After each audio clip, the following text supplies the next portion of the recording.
Bem, olá a todos, eu sou o professor Kelser de Souza Koch e nessa videoaula eu vou apresentar um resumo sobre os exames de imagem.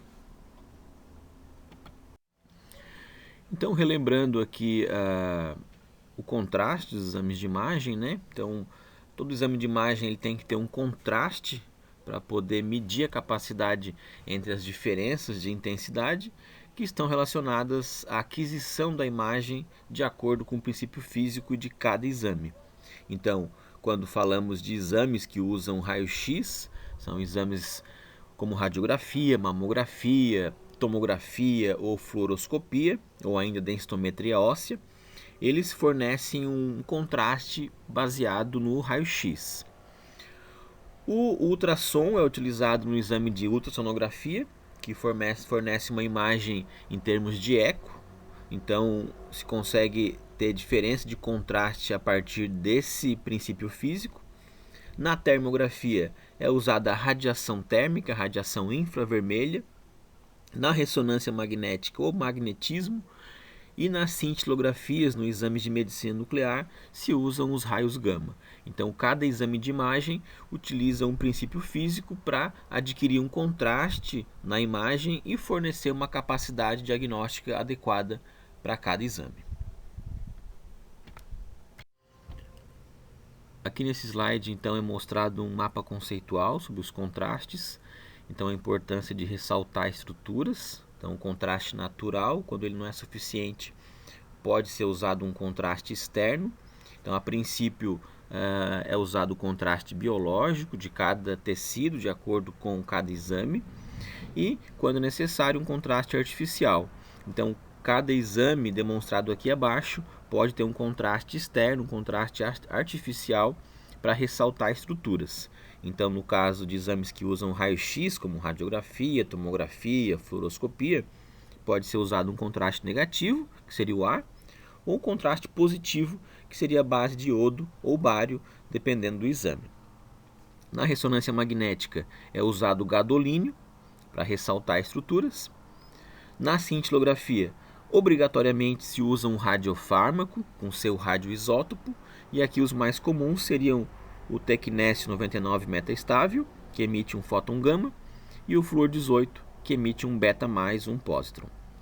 E no ultrassom, podem-se usar microbolhas para ressaltar estruturas neste exame. Agora, com relação à interação da radiação com a matéria, quando falamos de radiação ionizante, radiação de alta frequência, penetrante, ela pode então atravessar e penetrar os tecidos para sensibilizar algum sensor. Ela pode fazer uma interação fotoelétrica e arrancar elétrons, efetivamente ionizar a matéria, e essa é a grande preocupação desse tipo de exame. Ou ainda ele pode ter um espalhamento, né? Ele pode ter um espalhamento Compton, né? Que seria uma interação onde o fóton gama ou o fóton X ele pode colidir com alguma partícula no nosso corpo e fazer um desvio da trajetória. E aqui descrevendo a radiação e a sua interação biológica, podemos ter uma radiação não ionizante ou ionizante. A radiação não ionizante ela não tem tanta preocupação no meio médico, porque ela não tem risco de ionização e efetivamente produzir radicais livres ou fazer uma alteração no DNA. Então, o risco maior é da radiação ionizante e ela pode provocar então efeitos probabilísticos ou determinísticos. Os efeitos probabilísticos são chamados também de efeitos estocásticos e estão relacionados a baixas doses.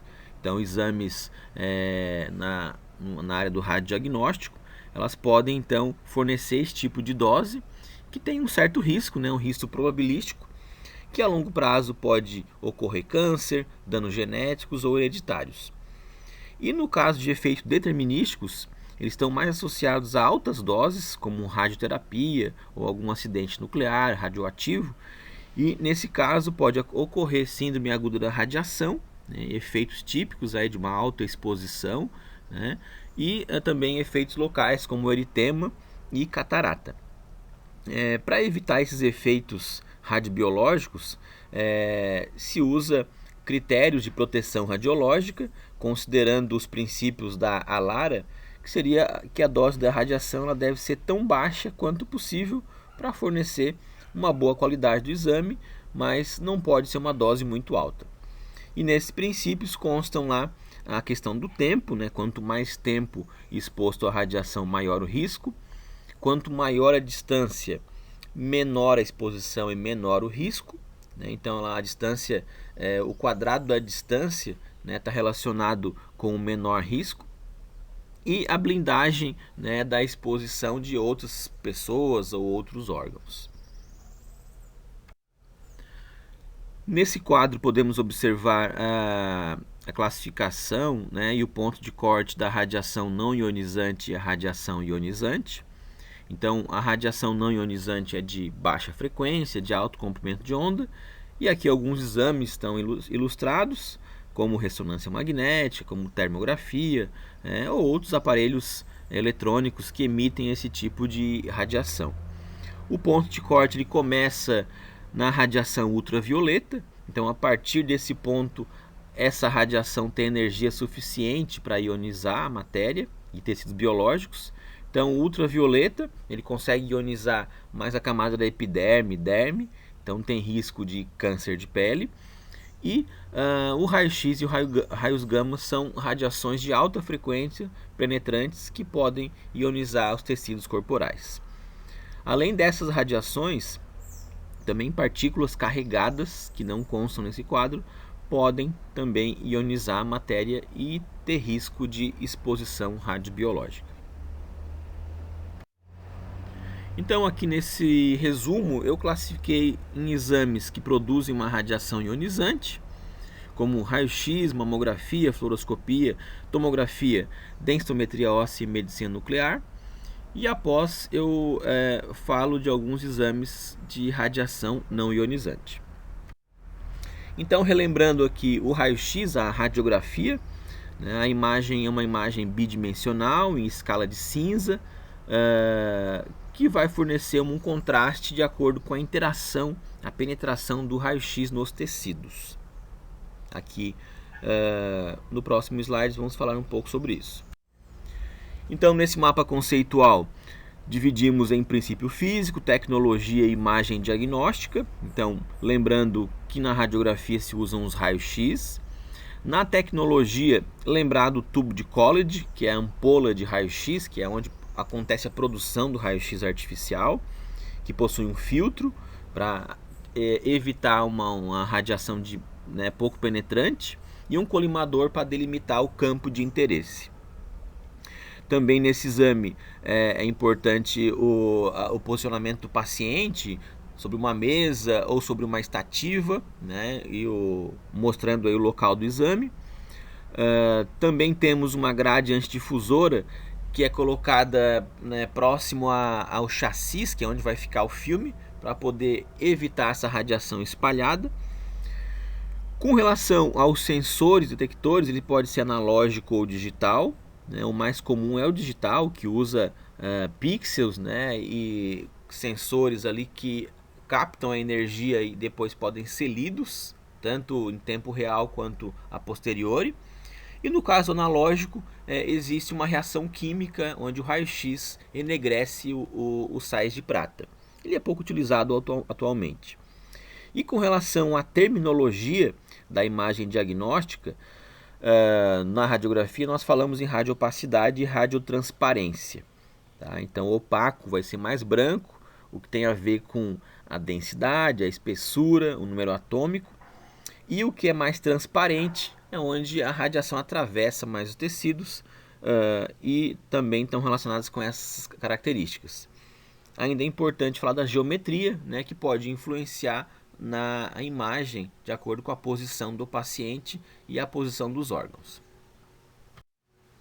Aqui mostrando a estrutura de uma sala de radiografia.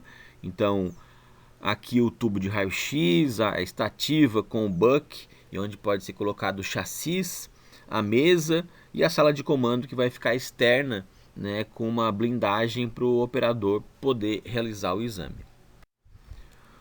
Nesse slide mostramos aí o tubo de Coolidge, né, que é a ampola de raio-x com a geração do raio-x artificial. a colimação e a delimitação dos raios-x na região de interesse, e aí a conversão dessa quantidade de raio-x que chegou nos sensores para poder justamente fazer uma imagem em termos de escala de cinza. À esquerda vemos uma radiografia da lombar, do quadril, e à direita um exame de fluoroscopia com contraste, que mostra, né, a adição de um contraste externo para ressaltar estruturas que têm uma mesma radiodensidade. Aqui de novo um outro esquema mostrando a fonte de raio-x, uma blindagem que vai atenuar a radiação um pouco penetrante, um colimador que vai delimitar a região de interesse, o paciente, depois a grade antidifusora, que é uma grade que vai evitar que a radiação espalhada atinja o sensor, e depois o sensor ou detector que vai captar esse raio-x para formar a imagem.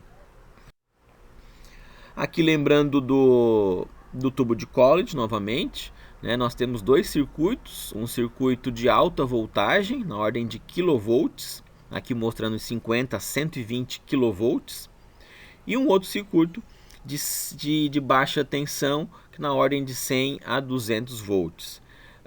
Então, o circuito de alta tensão ele vai fornecer um campo elétrico alto entre o cátodo e o ânodo, para efetivamente ocorrer aí a colisão desses elétrons no ânodo e formar um raio-x. E o circuito de baixa tensão ele vai fornecer uma corrente para o filamento de tungstênio para poder ser arrancado quando ligar o circuito de alta tensão. Então, essa é a formação do raio-x artificial.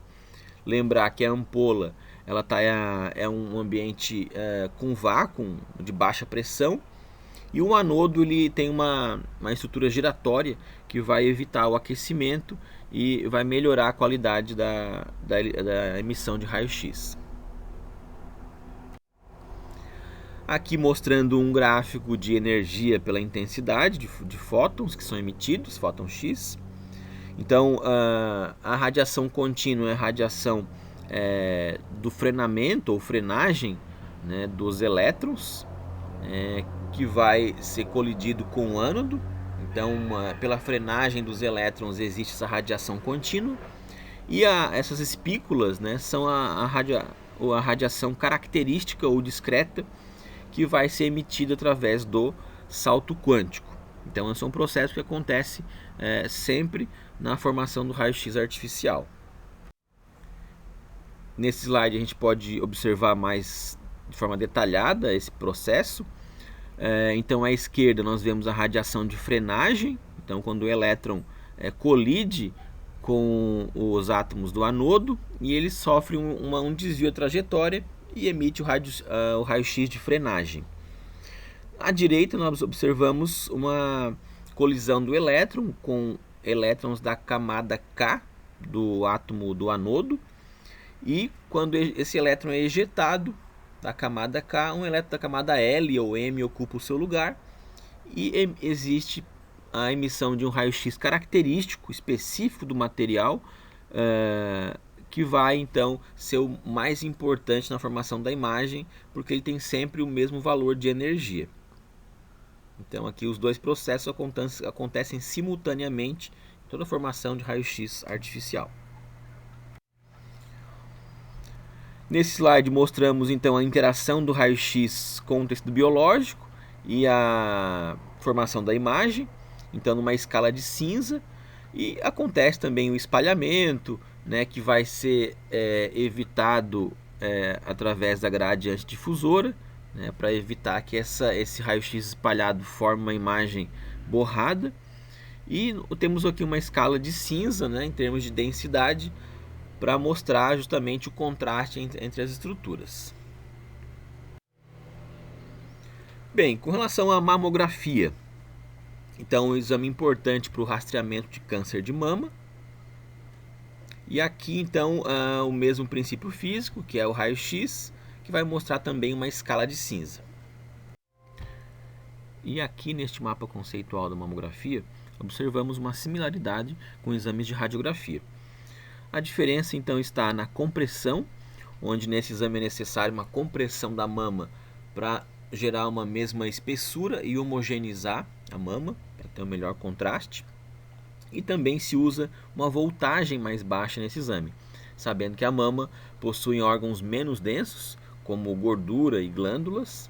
Então, o anodo ele é diferente da radiografia.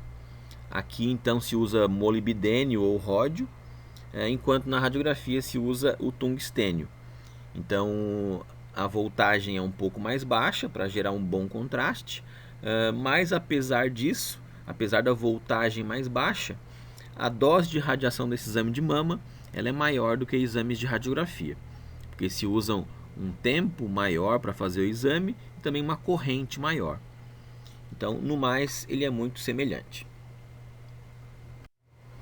Aqui mostrando o aparato tecnológico para fazer o exame. Então, o tubo de Collet, da mesma forma, a região de interesse, onde vai ser filtrado e colimado o feixe de raio-x, e a estrutura compressora para homogeneizar a mama. Aqui lembrar também da escala Bihards, que é uma escala de classificação de gravidade, de acordo com o padrão radiológico da mama. Bem, e aqui agora na fluoroscopia, que é um exame que usa raio-x também, mas indicado para exames dinâmicos, exames que exigem um acompanhamento do movimento. Então, muito utilizado na hemodinâmica, utilizados em cirurgias ortopédicas, cirurgias que exigem um acompanhamento de algum catéter ou guia para biópsia, enfim. E ele usa então um dispositivo que chama fluoroscópio, que ele faz um brilho no raio-x. Então, quando o raio-x atravessa o paciente e incide sobre o fluoroscópio, ele vai gerar um brilho, e esse brilho ele é amplificado para fornecer uma boa imagem. Então, a fluoroscopia é um exame que usa uma dose de radiação um pouco mais alta, porque ele é feito durante um tempo, na ordem de minutos. Então, a dose de radiação que o paciente está exposto é um pouco mais alta quando comparada com uma radiografia. Então, aqui um pouco similar à radiografia, mas ao invés de nós termos um sensor que vai formar uma imagem, aqui nós temos um intensificador que vai filmar essa imagem, né? Então, os detectores eles são à base de fluorescência, então eles fluorescem, eles brilham quando o raio-x atingem essa região. E a imagem é dinâmica, uma imagem que forma alguns quadros por segundo, em torno de 30 quadros por segundo em geral. E aqui também se usa os termos de radiopacidade e radiotransparência, só que uma escala de cinza inversa. Então, a radiopacidade aqui vai ficar preta e a radiotransparência vai ficar branca pela aquisição da imagem, pela questão da fluorescência do fluoroscópio. Então, com relação à tomografia computadorizada, é um exame que também usa raio-x, só que a grande diferença é que ele fornece uma imagem em cortes. Então, ela faz cortes axiais e pode me mostrar esses planos em alta resolução, na ordem de 0,5 ou 1 milímetro, ou em cortes um pouco mais espessos, na ordem de 10 milímetros. Também esses cortes podem ser reconstruídos em imagens tridimensionais ou em outros planos, como planos longitudinais ou planos coronais. No mapa conceitual podemos observar algumas diferenças, né? Também o princípio físico é o raio-x, né? O tubo de Collet ele tem um encapsulamento um pouco melhor, porque ele aquece mais, já que é um exame que faz uma reconstrução da imagem e precisa de mais raio-x também. Nesse dispositivo existe um gantry, que é o tomógrafo, né, onde o paciente vai entrar com uma mesa deslocando para o seu interior, e ali então é feito o exame. Na imagem diagnóstica se usa uma escala de cinza que tem um nome especial, que é a escala de Hounsfield, que é uma escala de radiodensidade, onde cada voxel, cada cubo virtual, ele vai ter um valor numérico associado a ele. Aqui a grande importância do exame é que ele faz cortes sem sobrepor, diferente do radiografia, que sobrepõe órgãos. Então aqui se consegue fazer fatias e observar esses detalhes. E o termo que se usa aqui é radiodensidade, ao invés de radioopacidade ou radiotransparência.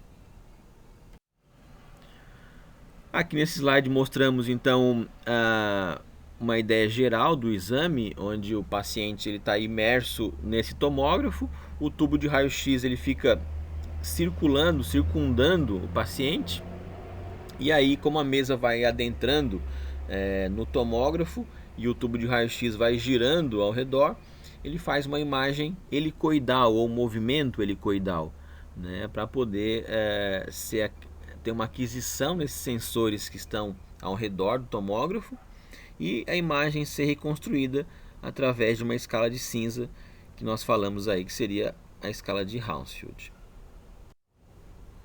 Aqui mostrando uma ideia do algoritmo, né, que se faz esse exame. Então mostrando cada voxel que tem uma densidade, né, um coeficiente de atenuação específico, e se consegue então saber o valor de cada cubo virtual dele, qual a correspondência em termos de radiodensidade.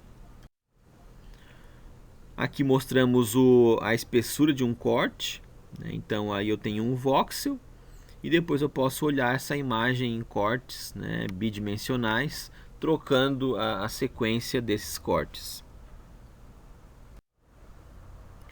Lembrando aqui que a escala de Hounsfield, ou número da CT, ou da tomografia, ele é baseado na água como parâmetro zero.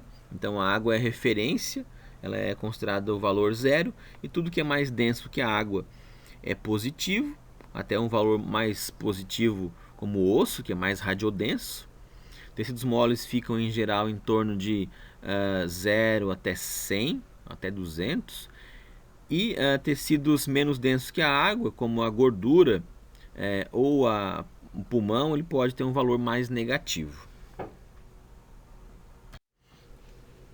Bem, agora falando sobre medicina nuclear, que é um exame que usa radioisótopos, que são átomos instáveis que emitem partículas, nesse caso partículas gama ou beta+, que vão contribuir para a formação da imagem. Então, um radiofármaco seria um radioisótopo mais uma molécula com afinidade biológica a certo órgão. E aqui mostramos uma imagem à esquerda, uma cintilografia esquelética, para busca de metástases geralmente, e à direita uma imagem de cintilografia de perfusão miocárdica. Então são exames que têm um aspecto muito mais funcional, muito mais metabólico do que anatômico.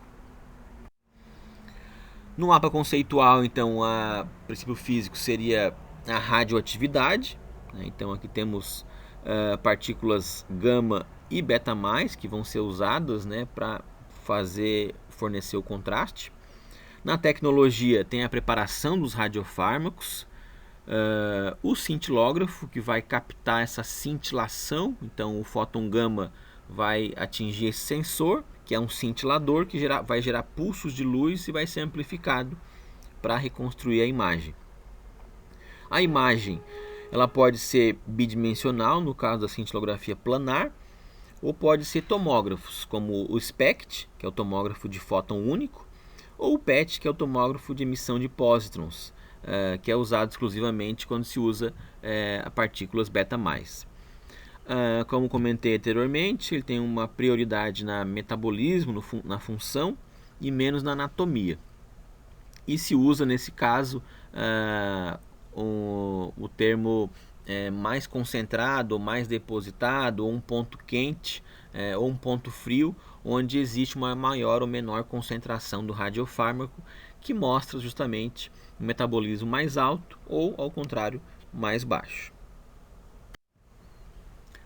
Aqui ilustrando esse princípio, então o paciente que vai receber o radiofármaco, ele vai estar emitindo radiação gama em uma região específica do seu corpo, vai ser captado lá no cintilador, que vai amplificar a imagem, vai converter em sinal elétrico e vai ser reconstruída essa imagem como pontos brilhantes, pontos quentes ou pontos de maior concentração do radiofármaco, mostrando um metabolismo, uma função aumentada naquela região. Aqui de novo mostrando o paciente emitindo fótons gama e sendo captado esse sinal pelos cintiladores. Lembrar também a curva de decaimento radioativo. Então, os radioisótopos usados são radioisótopos que possuem uma meia-vida curta, na ordem de minutos a horas, para poder ser utilizado de forma adequada, né, em centros diagnósticos que possuem medicina nuclear. Então, aqui mostra a curva de meia-vida, mostrando que essa designação indica que metade do isótopo, do radioisótopo decaiu. Então, uma meia-vida eu tenho 50% do radioisótopo, duas meia-vidas 25% e assim por diante. Então, apesar de ser um exame radioativo, se usa dose baixa e com radioisótopos com meia-vida curta. Agora, com relação à densitometria óssea, também é um exame que usa radiação ionizante, só que em doses muito baixas, de raio-x, e a grande diferença aqui são os dois picos ou duas intensidades de raio-x. Importante aí para o rastreamento de osteoporose ou osteopenia. Então, também usa raio-x, como comentei anteriormente, dois picos de energia, para conseguir diferenciar massa gorda de massa magra e massa óssea, tá? Então, o grande interesse aqui nesse momento é a massa óssea. A tecnologia, então, mesmo princípio, com doses muito baixas. E o termo que se usa aqui é o índice T e o índice Z, que são valores que quantificam a perda de massa óssea em função da idade, relacionando etnia e sexo. Então, o índice T é o mais utilizado, que compara com a massa óssea quando jovem, e o índice Z compara naquele momento, indicando alguma perda óssea além do esperado.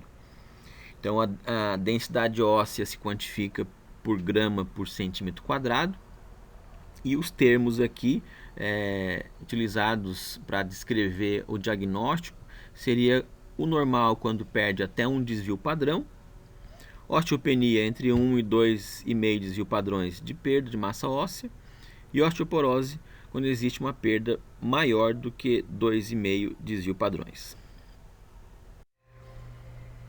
Bem, e agora tratando da radiação não ionizante, temos os exames de ressonância magnética, ultrassonografia e termografia. Bem, a ressonância magnética é um exame que usa o magnetismo com uma alta intensidade, na ordem de 2 a 3 teslas, e ondas de rádio para conseguir estimular a ressonância dos spins nucleares. É um exame que possui uma alta capacidade de resolução anatômica, com prioridade para as partes moles. E aqui no mapa conceitual podemos observar o princípio físico, que é o campo magnético e ondas de rádio, a tecnologia, que utiliza magneto que seria um eletroímã com supercondutor, material supercondutor, para efetivamente produzir um campo magnético alto com menor gasto energético. Lembrar também aqui que esse material ele deve ser imerso numa substância com nitrogênio líquido para poder resfriar essa região. As bobinas, que existem vários tipos de bobinas para criar um campo magnético de forma deliberada, ou bobinas para homogeneizar o campo, ou a bobina ainda de radiofrequência que vai criar a onda de rádio e vai captar o sinal emitido pelo tecido. E principalmente aqui para captar a ressonância do spin nuclear. A imagem diagnóstica, a terminologia dela é baseada no hiper ou hipossinal magnético, tem a ver com a característica do tecido. As ponderações podem ser feitas em densidade de prótons, em T1, T2, flare, STIR. Existem várias ponderações que são utilizadas, e a prioridade é para sistema nervoso central, articulações, partes moles. Aqui mostrando uma analogia do exame, onde o paciente está imerso nesse magneto, e imerso no magneto existe um alinhamento dos spins nucleares que vão ficar girando, precessionando numa frequência conhecida, que pode ser excitada para captar esse sinal de radiofrequência e obter um contraste para esse tecido. Aqui de novo ilustrando isso, né, o campo magnético alto, onde o paciente está imerso. Os spins resultantes vão ficar alinhados ao campo, e esse alinhamento ele vai ficar, né, através de um movimento de precessão ao redor desse campo magnético principal, que se conhece essa frequência do átomo que vai gerar o sinal, que é o hidrogênio, que é o átomo mais comum utilizado nesse exame. E através dessa frequência conhecida se consegue excitá-lo, fazer a ressonância e captar esse sinal de retorno para reconstruir a imagem. E aqui mostrando as bobinas da ressonância magnética, temos as bobinas de radiofrequência, que vão transmitir e captar as ondas de rádio, as bobinas de gradiente, que vão criar um campo magnético diferente nos eixos e planos para a formação da imagem, e o magneto supercondutor, que vai criar o campo magnético para gerar uma resultante magnética no indivíduo. Bem, com relação ao ultrassom, é um exame que usa onda mecânica, onda sonora de alta frequência, que vai conseguir fazer planos de acordo com a região do feixe sonoro, e vai mostrar imagens aí tanto bidimensionais quanto imagens tridimensionais, dependendo do aparelho, e ainda com a possibilidade de fazer exames em movimento e trazer informações sobre a hemodinâmica, como no uso do Doppler. Então aqui o princípio físico são ondas mecânicas. Na tecnologia, o transdutor ele usa cristais piezoelétricos que conseguem converter o sinal elétrico em mecânico, e na volta do eco, mecânico em elétrico, para reconstruir a imagem. E esse eco, essa intensidade do eco, ele vai refletir principalmente as impedâncias acústicas dos tecidos, que seriam as diferenças, né, a resistência sonora, a passagem do som nesses tecidos. A imagem ela pode ser feita em alguns modos, os modos A, B, M e Doppler. O modo A é um modo unidimensional, o modo B é um modo bidimensional, em um plano, e o modo M é um modo bidimensional também, só que é um modo que tem uma dimensão de comprimento e a outra dimensão de tempo. E o Doppler é um modo que consegue avaliar estruturas refletoras em movimento, principalmente o sangue. A indicação desse exame é mais para partes moles e vasculares, e o termo que se usa aqui seria a questão da ecogenicidade. Então a descrição seria como anecoico ou anecogênico, quando não tem eco, ou hipoecoico ou hipoecogênico, com pouco eco, ou hiperecoico, com mais eco. Então aqui tem a ver com a impedância acústica de cada tecido. Aqui uma figura ilustrando esse mecanismo. Então um transdutor com uma frequência ali na ordem de megahertz, que vai ser realizada na região de interesse, e aí se consegue obter através do monitor a imagem bidimensional mostrando a escala de cinza relacionada ao eco do tecido. Nessa figura nós conseguimos perceber o transdutor emitindo pacotes de ondas na ordem aí de microsegundos, e sabendo que a velocidade média do som nessas partes moles é em torno de 1540, e o intervalo entre cada pulso, se consegue estabelecer então comprimentos, né, através da expressão, né, velocidade, distância por tempo, se consegue dimensionar estruturas. Então é importante frisar também aqui que a velocidade é a média, né, cada tecido tem uma pequena diferença que vai conseguir mostrar também aí as diferenças teciduais entre cada região. Nessa figura podemos observar a refração e a reflexão do som nos tecidos. Então é importante que o transdutor ele fique sempre perpendicular ao tecido para evitar esse desvio de trajetória, né, e alguns outros artefatos que podem aparecer aqui, né, por erro de dimensionamento. Então a ideia é que o som ele vai atravessando os tecidos, refratando os tecidos com diferentes impedâncias acústicas, e quanto maior a diferença, maior o eco que vai ser retornado através da reflexão no transdutor para formar uma imagem, né, em termos de ecogenicidade. Bem, e aqui nesse slide então observamos o efeito Doppler, então avaliando aqui a velocidade do sangue. Então, quando a estrutura refletora está se aproximando ou afastando do transdutor, se consegue perceber uma diferença no aumento ou redução da frequência captada e fazer uma estimativa da velocidade do sangue. E caso se dimensione a área dessa região, se consegue também estabelecer fluxo, o que está ocorrendo naquela situação. E aqui, finalizando, temos o exame de termografia, que capta a radiação térmica que nosso corpo emite, então a radiação infravermelha. Ela utiliza um aparelho chamado termovisor ou câmera termográfica, que consegue estabelecer a partir da radiação a temperatura, na ordem aí de 0,01 graus Celsius. Então consegue mensurar o campo térmico e avaliar se existe algum distúrbio de hiperradiação ou hiporradiação térmica. Então aqui ilustrando um paciente com uma fibromialgia que possui aí uma temperatura aumentada pela alteração sensorial e inflamatória muscular. Então o princípio físico é a radiação infravermelha, usa um termovisor, uma câmera termográfica, e ele capta então essa radiação na superfície cutânea através de uma escala de temperatura, uma paleta de cores que se usa basicamente aí da cor azul até a vermelha, indicando uma ideia aí de temperatura. É utilizado para alterações inflamatórias, neoplásicas, que cursam com aumento da temperatura corporal, ou ainda para doenças que cursam com uma baixa perfusão, no caso de doença arterial periférica. Então, se usa os termos hiper ou hiporradiação térmica para designar um aumento ou uma redução da radiação e, consequentemente, da temperatura naquela região. E finalizamos aqui essa revisão. Abraço a todos, bons estudos para a prova, e caso tiverem alguma dúvida podem fazer uma pergunta no fórum. Grande abraço.